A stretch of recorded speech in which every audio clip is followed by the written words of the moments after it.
So just good morning and good afternoon to everyone, and thank you so much for taking the time to join us for our webinar today. We really appreciate it. So myself and my colleague Hans Jakob will today be presenting some of Esgian's findings and forecasts specifically for the global floating rig market. And that's a segment which has really and surprisingly overtaken jackups in terms of the pace and the extent of the market recovery. So today we're going to discuss some of the factors behind what we believe is the beginning of a deep water rig upcycle. And that's along with regional and global overview of the main semi-sub and drillship markets before also considering some of the market challenges and then presenting our conclusions as well.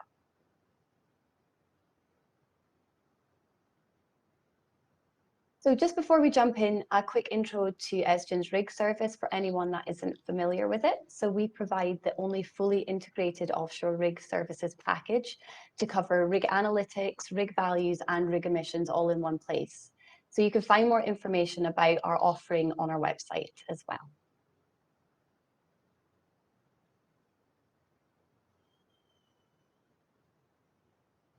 So as I just mentioned, there have now been various signs that we are indeed at the early stages of a floating rig market recovery, which we believe is being backed by higher and more stable commodity prices and reduced project costs, which is helping to increase operators' appetite for moving ahead with new deep water drilling projects.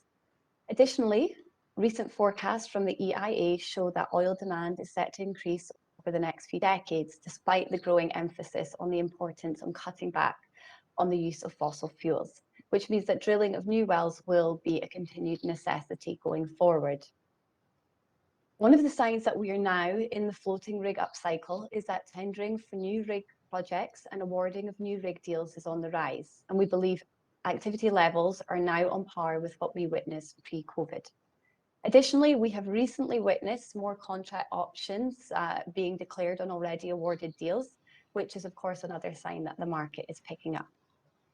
So as you can see on figure 2, the amount of semi-sub and drillship contract backlog awarded so far this year outweighs that of any of the previous 3 years when compared with the same period, which was between the start of the year through to late August. So some of this may indeed be pent-up demand, which has been delayed over the past few years, but is still a signal that the market is indeed picking up. Meanwhile, there has also been upward movement in day rates in certain regions and rig subsegments, which include areas such as, or I should say segments such as the ultra deep water drill ships in the US Gulf of Mexico, and we'll go into further detail on that a bit later as well.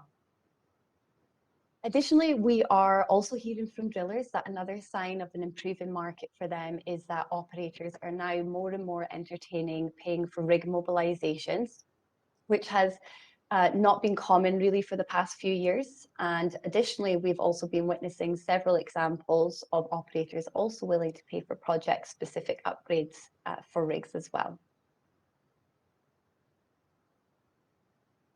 So we believe that the reduction in floating rig supply has been a major driver in terms of the market improvement. And that is really that combination of lower supply and demand finally coming to fruition that has led to the deep water market outlook improvement. The figure 3 shows that there has been 67 semi-subs or drill ships removed from the fleet between 2018 and 2021. With a few more coming this year too as well. In comparison, there has only been 11 new build floaters delivered in the same time period, which of course means that active supply has been shrinking. Additionally, we have witnessed increased cold stacking of idle assets, which has further led to shrinking competitive and ready supply in the segment as well. Further attrition in the future is also likely, and from our own analysis, we have identified 47 drill ships and semi-subs which could be retirement candidates according to their age, the length of time that they have been cold stacked, their backlog, and the financial commitment it would take to bring these units back to work. And of course, the anticipated rise in rig owner consolidation is likely to also amplify attrition of older and excess units in the coming year as well.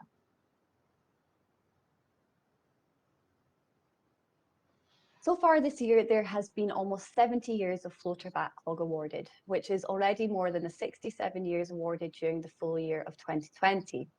So this is hardly surprising considering the vast challenges the market faced from the COVID pandemic and the oil price war. However, the split in award activity is far from equal in terms of rig type. For drillships, the total backlog added this year is over 53 years, while semisubs is just under 18 years. Meanwhile, total backlog, which has been dwindling for several years now for both rig types, has started to increase again for drillships over the past few months. And you can actually see this on figure 5, highlighted by the green line. But semi-sub total backlog isn't yet sharing this trend. And as you can see by the light blue line, has since 2018 continued to fall by 48.1 years. Although we still find the majority of floating rig contracts to be short to medium term, drillship duration is trending slightly upwards, as can be seen with the black dotted trend line on figure 6, while semi-sub deal duration continues to fall, as shown by the dotted green line. We're really seeing a prominent preference in the market for ultra-deepwater, modern, high-specification drill ships. So really the tier 1 assets are now becoming more and more sought after, and in some areas, which we will touch on shortly as well, are actually becoming in short supply. Now, jumping into more of a global overview here, we've broken this out by semi-subs and drill ships to highlight a little bit more that difference in the recovery that I just mentioned, but have also provided some combined numbers for the total, the combined floating fleet as well. So for semi-subs, in terms of the main areas that have been and that we believe will continue to drive demand, are the North Sea for harsh environment semi-subs specifically, and then South America and Asia Pacific for your benign units. In terms of supply, there are 6 new builds under construction, the majority of which we do believe will eventually be delivered over time, but which are probably unlikely to be delivered in our 12-month forecast, which is shown on figure 7. Competitive utilization for semi-subs, which does not account for your non-marketed units, such as a lot of your cold stacked rigs, has so far recovered from around 55% this time last year to 60% at the end of last month. And if all outstanding demand is indeed to come to fruition, semi-sub demand could reach a high of 78 units by the end of the forecast period, which would result in competitive utilization hitting around the 76% mark. Meanwhile, for drill ships, specifically, we see increased planning for drilling in the Golden Triangle as the main driver of demand in the next 12 months. So the US Gulf of Mexico, Brazil, and to a lesser extent, West Africa. There are currently 18 drill ships under construction, and 3 are so far confirmed for delivery in the coming year, although rumours suggest that we may see a few more join the active fleet in the next year, in addition to those that have already been confirmed. Competitive utilization for drill ships has actually risen much quicker than semi-subs, from 53% in September 2020 to 75% in late August. And we believe if all outstanding demand goes ahead, we may see drill ship utilization hit a high of 86% in the next year, which is a level where typically we would start to see day rates moving substantially higher. Now, combined floater utilization has recovered by 10% over the past year, and we believe it will be sitting at around 80% by the end of this 12-month forecast period if commodity prices remain at a sustainable level. Now, at present, Esgian records a total of 18 floating rigs with fuel reduction technology, which has a direct impact on emissions reduction as well. So 16 of these are delivered rigs and 2 are currently under construction. The majority of these floating rigs are working in the North Sea or the Gulf of Mexico regions, with 1 unit due to be upgraded and moved into Brazil in the future as well. In terms of this sub-segment of rigs, current utilization is strong, with just 2 of the delivered units not currently working, which results in competitive utilization of 88%. The number of rigs with these systems and the interest being shown by operators for the installation of such equipment is growing and is a direct result of the continued emphasis on reducing in greenhouse gas emissions by oil and gas companies, as well as drillers, a trend that we believe will continue to grow as well. Okay, so now just moving on to do a little bit more of a regional outlook for the floater segment. So starting off with the North Sea, we really see with the floating rig market, which today is solely made up of harsh environment semi-subs, continues to be very seasonal, where utilization increases in the calmer months during spring and summer before falling again in autumn and winter.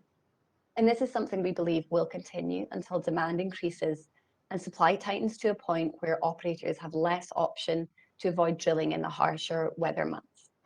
At present, we are aware of 2 mid-water semis that will leave the region for work elsewhere to remain busy over the winter, while we will also see 1 ultra-deepwater rig leave in early 2022 for a few months to drill in Canadian waters. While rumours suggest we may see 1 to 2 harsh environment semis move into the North Sea region from other areas for new projects in the forecast period. Now, not for the first time, we are actually seeing more projects in the UK next year due to start over the spring and summer months than there are actually currently rigs in the country. Just last week, however, one of these medium-term projects were confirmed to have been cancelled, and several of these rig tenders we had expected to have been awarded by now are actually taking longer than expected. So additionally, in addition to that, there are also a few projects that are planned to begin next year in the west of Shetlands area, which is a region facing environmental opposition, and we are still waiting to hear whether these projects will proceed.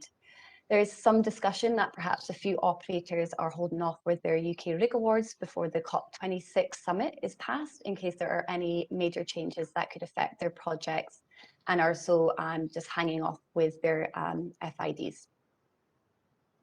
But most of these remaining campaigns are still expected to proceed once there's more clarity gained. And overall, this region is being seen as a bright spot for drilling contractors. In the UK mid-water segment, if the UK mid-water segment does indeed tighten, there is potential that either a few cold stack rigs could be reactivated, or a few Norwegian-based units could move in to mop up some of the demand, with even Transocean mentioning recently that it would consider moving in one of its Norwegian Cat D rigs should they become available and the opportunity suit. Now, in terms of the Norwegian rig demand, next year it's not as high. However, the region is expected to become busier from early 2023, when we will see the fruits of the Norwegian tax incentives that were put in place last year to help maintain activity. The NPD also said in July that there are potentially 50 projects facing investment decisions by the end of 2022. So we do really see a lot of potential in terms of demand there going forward. Now, as you can see from figure 8, we do anticipate a noticeable uptick in competitive utilization in summer 2022. And that's if outstanding demand does proceed as planned, which would also result in an increase in day rates as the readily available pool of rigs would begin to shrink in that region. Now, in terms of Southeast Asia and Oceania, floating rig recovery so far has been fairly slow in comparison to some of the other regions, which Hans will talk about, where utilization has picked up fairly rapidly. We saw competitive utilization hit a low of 36% this time last year, and due to a slower rollout of coronavirus vaccines and continued issues with travel and logistical issues, this region has been one of the slower ones to bounce back. There has been 6.3 years of floating rig backlog added so far this year. The majority of that is for semi-sub campaigns in Australia. The remainder covers work in Malaysia, Indonesia, Myanmar, and Brunei. There have only been 3 drillship awards so far this year, and all of which are fairly short-term, all lasting under 200 days. However, we've seen competitive utilization increase by 28% over the past 12 months, reaching a high of 64% last month. In addition, there are still several outstanding tenders for drillships and semi-sub campaigns due to start in the coming year, including several interesting exploration campaigns in Malaysia, Indonesia, and Australia. If we take all of this and the anticipated changes in supply into account, We believe that competitive utilization will continue to fluctuate over the next year, but will top out at the mid to high 70% range. Demand is expected to reach a high of 16 units in Q2 2022, but is expected to average around 13 units over the next year. Now, I'm now going to hand over to Hans Jakob, who will talk us through the figures for the US Gulf of Mexico, South America, and Africa. And he's also going to discuss our thoughts on day rates within the floating rig segment as well. Thank you, Teresa. So heading over to the US Gulf of Mexico, we've seen a good amount of work or activity this year, and total backlog awarded to deepwater rigs so far this year has already surpassed the total backlog awarded in 2020. So year to date, we've seen the total backlog added is about 14 years, while in 2020, the total backlog was added was 7.5 years. And this region is driven by international oil and gas companies. So therefore, with a steady and increasing oil price, we've seen demand pick up quite a bit, and we expect it to continue to do so. Regarding the type of floaters demanded, particularly modern drill ships have been the preferred choice. 7th-gen drill ships less than 10 years of age has won several awards, and in fact, out of the 17 awarded contracts so far, 16 has been 7th-gen. In terms of supply, the list of floaters is starting to look tight for the remainder of the year and also going into 2022, which has pushed day rates higher. We have already observed that certain operators have contracted drill ships from other regions, particularly such as the Canary Islands. And also, certain contracts in the US Gulf of Mexico have required special services and upgrades. The multiple drilling contracts has required managed pressure drilling, which also adds an additional premium to the day rate.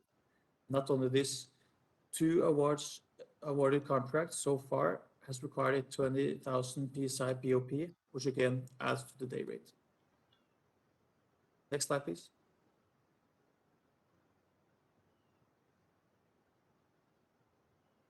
Moving down to South America, also here we've seen much demand. The tendering activity has been headed by Brazil and Petrobras's long-term contracts as the company continues its fleet renewal. Recently, we see the Brazilian company awarded 3 years contract to Etesco Takasugo, Constellations Laguna Star, and Ocean's Norby 9, and a 2-year contract to Transocean Petrobras 10,000. And more long-term tenders are still working, which includes the Lot 1, which includes MPD capable floater, Lot 2, which is non-MPD, and 3 requirements for low-spec floater. The total backlog added so far by Petrobras is approximately 14.5 years, but IOCs also play an important role in the region and have added approximately 11 years of backlog. Among the IOCs, we've seen Shell, PetroRio, Karoon, Equinor, among others, that have awarded contracts for deepwater drilling offshore Brazil. In other parts of South America, we have Guyana, which is also a country that has seen increased activity in the recent years, particularly in 2020, when the country experienced a surge in long-term contracts from ExxonMobil. 2021 so far has been quiet, and we're mainly seeing contract extensions and short-term exploration contracts with other operators. Suriname has also picked up in the recent years, but remains still in the exploration and appraisal stage, with Apache and Total Energies in the driver's seat. But with continued success in this country, we can expect to see more activity going forward. Next slide, please.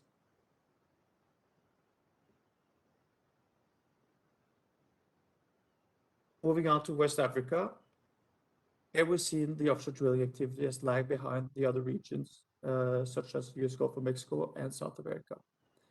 The region has been severely affected by the COVID-19 pandemic and has experienced quite low utilization and demand. Also, the Canary Islands have been a favorable place to stack rigs, which again affects the utilization negatively. However, the activity is picking up also here, whereas the utilization and demand has increased by a great deal since its low in 2020, where we saw utilization drop below 20%. This trend is likely to continue as we're seeing and also expect to see more long-term demand for work offshore Angola, Nigeria, and Ghana countries that has been impacted by the loss of offshore drilling activity. And drilling contractors have indicated that such long-term contracts with duration longer than a year could justify the reactivation of costs of stacked rigs. And again, this will lead to utilization improve dramatically. Another positive sign is that the backlog added this year is 5 times more than the entirety of 2020, with approximately 10 years of backlog added so far this year. Next slide, please. And I will head into the day rates. We can see that the day rates for floaters have generally followed a positive trend and increased in the past 6 months. In regards to drill ships, the 7th-gen drill ships have seen the highest day rate, and this increase is predominantly due to the fact that they are the preferred choice, especially in high-paying regions such as the US Gulf of Mexico, where we recorded day rates up to the high 200,000 per day. 6th-gen drill ships have seen a more variable day rate due to the competition faced from more the modern 7th-gen.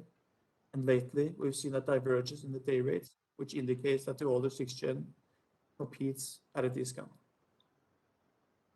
For the semisubs, the 6th-gen semisubs have seen day rates follow a positive trend of late, but the asset class has seen slower growth compared to, for instance, the harsh environment semis, as this asset competes with more favored drill ships. The harsh environment semis, on the other hand, generally does not compete with drill ships, and because of these semisubs' operational uniqueness, the asset commands a healthier rate level above 300,000 per day, especially for modern high-spec units. And with future expectations going forward, we can expect that the day rates for floaters will increase further. The current price level of commodities supports further drilling projects, and as demand and utilization continues to grow, offshore drilling contractors are sure to demand higher day rates. It will be interesting to follow the day rate development, particularly for the 7th-gen drill ships, as we are already seeing a good day rate increase for these assets. Our Rig Analytics day rate forecast estimate that the global average day rate could increase to the mid-200s for the drill ships next year. This will be, of course, headed by the US Gulf of Mexico, where day rates can move past the $300,000 mark. I will still expect there to be noticeable day rate gap for high activity regions versus lower activity regions, such as West Africa. Next slide, please.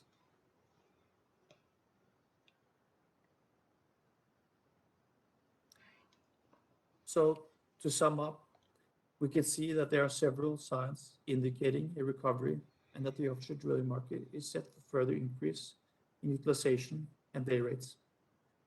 Now that we've had a continued stronger oil price and forecasted increase in the demand for oil, tendering activity has picked up significantly as projects that has been put on hold can move into exploration and development phase.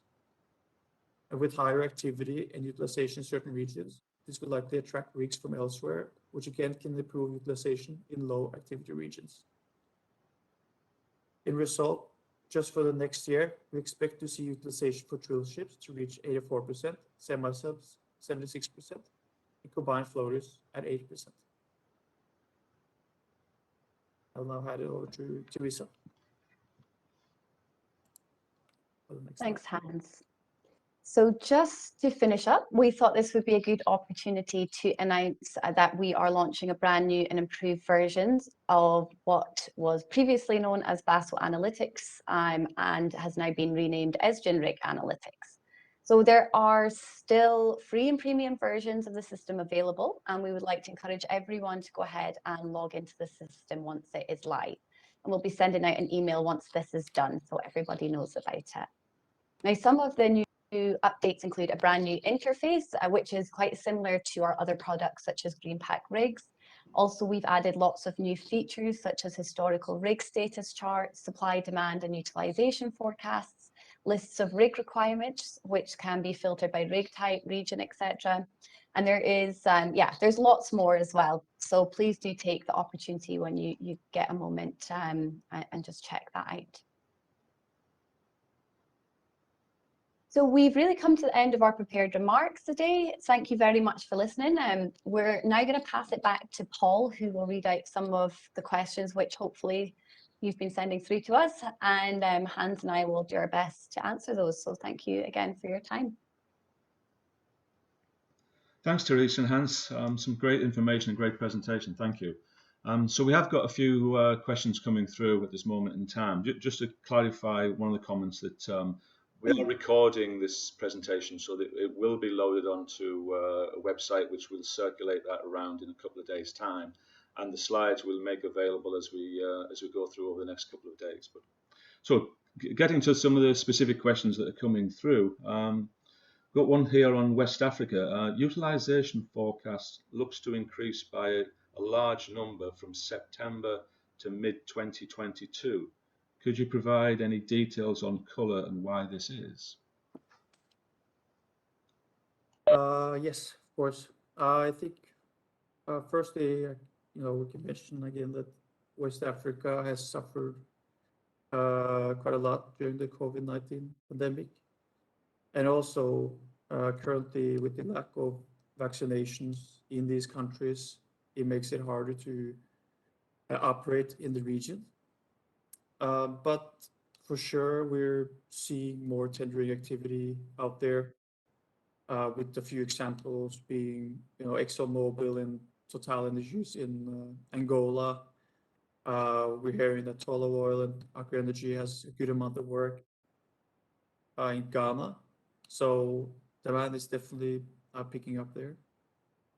Of course, also the news with Eni having some significant discoveries in the Ivory Coast of Ghana is also surely going to add work for the future.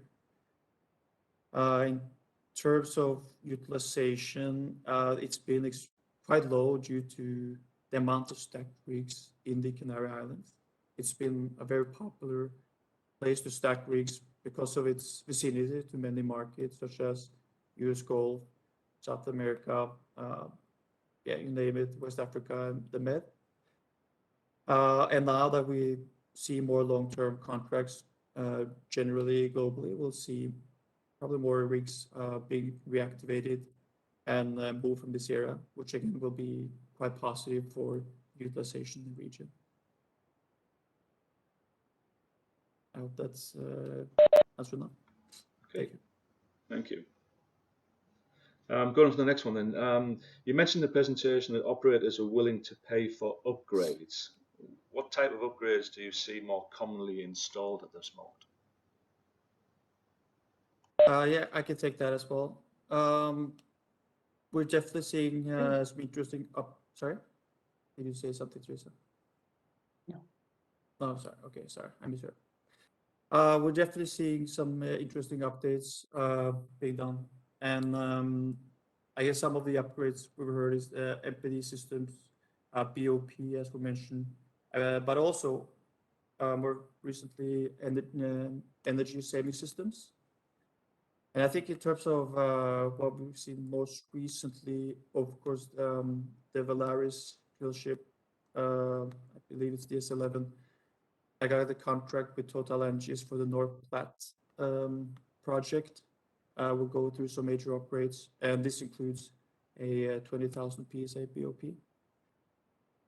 And then also, what's worth mentioning is the West Saturn to Equinor that's going to work in the Bacalhau field, because this drill ship will be installed with some energy saving system, for instance, a hydrogen and methanol injection system that will reduce fuel emissions, CO2 emissions, and NOx emissions.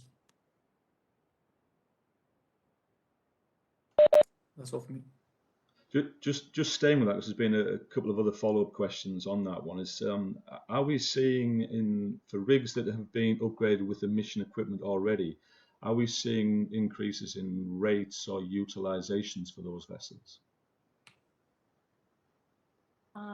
Well, I kind of touched on that a little bit earlier, actually, on one of the earlier slides.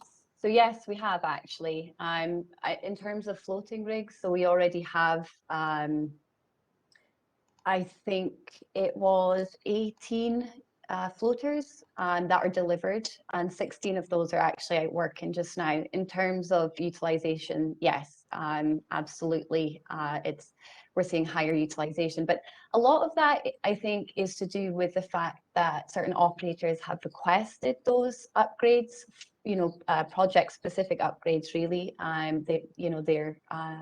they're asking for those upgrades before the contract starts or during the contract.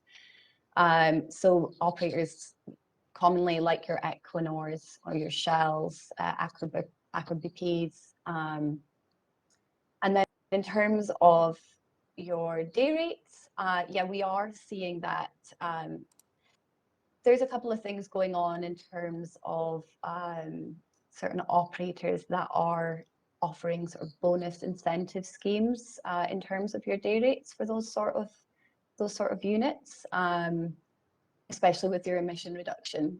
So if I think Equinor is one of those again who has offered a bonus if certain drillers can basically prove that they are reducing emissions by a certain level during a drilling campaign as well.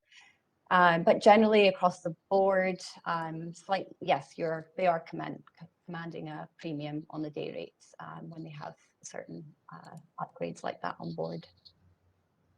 Okay. There's a couple of questions around. I'm trying to put these together on reactivations. Do we see a wave of reactivations disturbing the supply-demand balance, and that could set back utilization and day rate recovery once again? Yeah, so yeah, I'll take that one as well. So I think reactivations on the drillship side could well happen in the next few years. Indeed, we've already seen, as Hans mentioned, about the Valaris DS11. So that's going to be taken out of cold stack. It's going to have a 20K BOP put on board, and it's going to be put out to work in the Gulf of Mexico. But that is for a long-term campaign, a very specific campaign. It's still very expensive in most cases to reactivate a cold stack rig. Even those that maybe haven't been stacked for that long, but you're still looking at 30, 40, $50 million or more to bring a unit out of stack, and then bringing a stranded new build out of stack. Bringing a stranded new build into the market can be even more expensive as well. So, there's all of that to consider.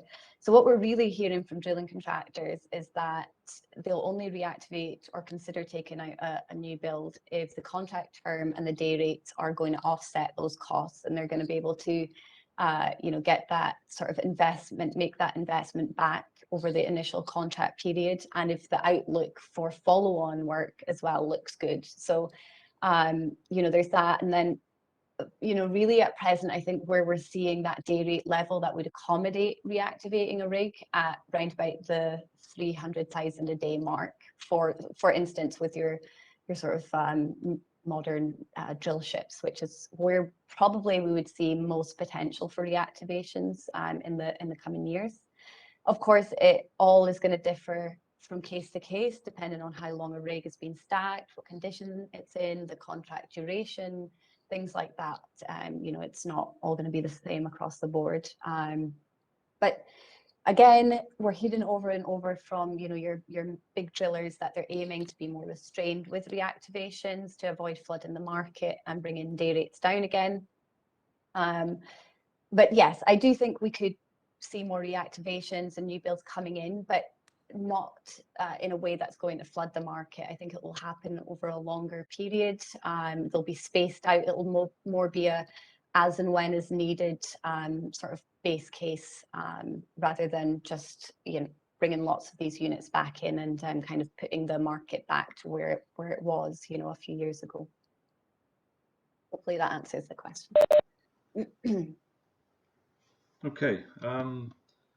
Another couple of questions around linking back to the balance between drill ships and jackups. So why do you think this time around that the deepwater rigs are witnessing a more rapid improvement in utilization rather than jackups? Yeah, that's a good question as well. So initially we find that with the jackup segment, it was actually moving faster. We noticed more recovery initially, and that was sort of around the end of last year, especially in areas like the North Sea. We saw a lot of demand, a lot of tenders, and we kind of saw the outlook as being a little bit better than the floating rig market. But it has changed a little bit now, and it isn't the case that we aren't seeing, recovery on the jackup side. It's just that it's kind of more of a mellow recovery at the moment. So day rates are still pretty flat. Utilization hasn't come up as quickly. And we think that a lot of that is down to, the fact that there's been more of a lack of attrition, and there's also this kind of continued fragmentation in the jackup market as well, in terms of ownership. And it's just more of an imbalance, I think, in comparison to floaters. So we just haven't seen the same amount of retirements for jackups. It's cheaper to hang on to units, to jackups, to cold stack them than it is than a floater. And I guess just the shallow water market it seems to be relying more on this sort of massive surge of demand to help balance the market, rather than this combination of lower supply with increasing demand, which is what we've seen in the floating segment. But I would say that we didn't see as much, I suppose the jackup side was a little bit more stable in terms of last year. We didn't see as much losses in terms of decreases in utilization and things like that as we did with the floater market. So it doesn't have as far to come back up, if that makes sense. We absolutely are seeing a faster recovery in the floating segment, and I think that's being really highlighted by areas such as the US Gulf of Mexico, where we're seeing this really rapid increase in day rates and utilization and things. Whereas, like I kind of mentioned before, the jackup segment, it's we're not really seeing those exciting day rates or those utilization hitting the 90% range and things. So I think over the next couple of years that will come. Will it be 2022? Maybe, but I think from 2023 for sure that we'll start to see those more sort of rapid increases for the jackup side. Okay. You mentioned a couple of times there on day rates. There's obviously been a lot of questions coming through on our forecasting for day rates, and can we give a little bit more colour, if we can, on sort of the variances across different regions, some in particular about the US Gulf of Mexico against the international, where we see the difference in rates going forward? So I don't know, Hans, if you want to answer that a little bit without giving away too much, obviously. We just to refer people back, we do actually have a day rate forecast, which you can get from ourselves as well. But I suppose Hans probably best fit to answer the US Gulf of Mexico question. Yeah, I mean, I definitely think the variable is gonna be there at least until the activity in these low activity areas such as West Africa can kind of ramp up. Both in the US Gulf of Mexico and South America, you see that utilization is quite high. For instance, just offshore Brazil, it's over 90%. It's only been one floater available currently. In the US Gulf of Mexico, the utilization is, I believe, around 85%, something like that right now. So I definitely think the variable will still remain, because I mean the drilling contractors will demand higher day rates where utilization is high, while in lower you can't. In, for instance, West Africa, you can't really demand the same rate levels.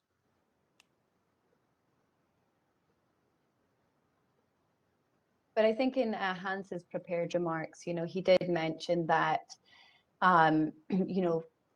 we are forecasting that for your ultra deep water rigs, we expect to see day rates kind of move upwards to around about the 250, mid 200 mark next year, and that's more globally. Whereas in the US Gulf of Mexico, we're already seeing, I think Transocean has secured a couple of contracts that are over 300,000 a day for their 7th gen drill ships. So, you know, I think that speaks a lot to where the market is now, and the fact that there is, you know, the utilization is growing in that region. So there is absolutely more room for those to move a bit higher as well. Okay, one last one we can take before the end of the 15 minutes is what's our expectation for further scrapping of rigs to reduce the supply? Do we see any more coming, or any ideas? Yeah, so I'll answer that one as well. Yeah, so again, I kind of mentioned a little bit earlier, we do our own analysis in terms of sort of potential candidates for scrapping in the future. And we do use those in our forecasts as well when we're looking at supply, demand, utilization in the next few years. So I'm not talking, so I think in my remarks I did mention that we're seeing about, you know, just under 50 semisubs and drill ships, which could potentially be attrition candidates. And we take into account things like, you know, whether they have any contracts, their age, if they're stacked and how long they've been stacked for, which might equate to, you know, whether they have an SPS in place and how much it would take to get that SPS, but also to put it to reactivation. But also we look at bigger sort of market fundamentals, like what the day rates are. So would it make sense for that rig to come back in the next year or two if we see day rates at a certain level, things like that. So generally we've seen, we're kind of seeing over the next sort of 3 or 4 years potential, potential attrition for around about 47 assets. But in addition to that, of course, there is that, you know, the potential for more consolidation in the market. And it's something that I think most drillers are talking about. We're just waiting really to hear about what's going to happen next. We've already seen Noble and Pacific this year, you know, and because of that, 2 of their drill ships have now been permanently removed from the fleet. You know, and in the past, again, we've seen, you know, the sort of consolidation, and what typically follows is more scrapping of units and taken out of the market permanently. So, you know, it could be that we see more than we're predicting. It could be that consolidation scenario takes longer. You know, it has in the past, but hopefully, I think a lot of drillers are hoping that there's going to be more in the next couple of years. So potentially it could be more than that. But yeah, absolutely, I think is the answer to the question. There's definitely room for more units to be removed from the market. Okay, great. Well, we still have several very specific questions that have come through, but we're at the end of the allotted time. So what we're going to do, those people who have asked the questions that are very specific, we will reach out to you separately after this call on a one-to-one, and hopefully answer those specific questions for you. If there's any questions that you can think of after this presentation, or for some reason couldn't get the questions through to us, as you can see, the slides will be sent across to all the attendees, and we'll do that over the coming days when we reach out. But please either email myself, Paul Large at Esgian.com, or Teresa or Hans Jakob, and we'll approach those. So again, I'd like to thank everybody for attending the presentation. Hopefully you got a lot of information and some food for thought going forward, and look forward to the next invitation in the next few weeks of the follow-up from Esgian's next webinars. Thanks everybody for attending. Teresa, Hans Jakob, thank you very much for the presentation. Have a great day, everybody. Thanks everyone. Thank you. Bye. Thank you. Take care.